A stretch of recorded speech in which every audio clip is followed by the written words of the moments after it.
আজ মাননীয় প্রধান উপদেষ্টার সভাপতিত্বে রাষ্ট্রীয় অতিথি ভবন যমুনায় উপদেষ্টা পরিষদের একটি বিশেষ বৈঠক অনুষ্ঠিত হয়েছে।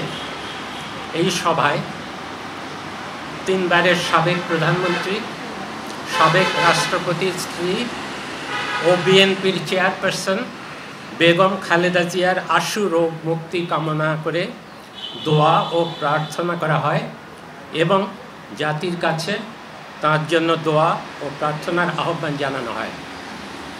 সভায় বেগম খালেদা জিয়ার বর্তমান শারীরিক অবস্থা বিবেচনায় হাসপাতালে তার নির্বিঘ্ন চিকিৎসা, প্রয়োজনে উন্নত চিকিৎসার জন্য বিদেশে নিয়ে যাওয়ার পরিকল্পনা, তার নিরাপত্তা ও যাতায়াতের সুবিধা এবং উচ্চ মর্যাদা বিবেচনায় তাকে রাষ্ট্রের অতি গুরুত্বপূর্ণ ব্যক্তি ভিভিআইপি ঘোষণা করার সিদ্ধান্ত নেওয়া হয়।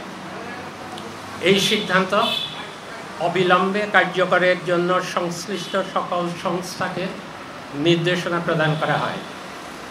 এ বিষয়ে বেগম খালেদা জিয়ার পরিবার ও দল অবগত রয়েছে। ধন্যবাদ।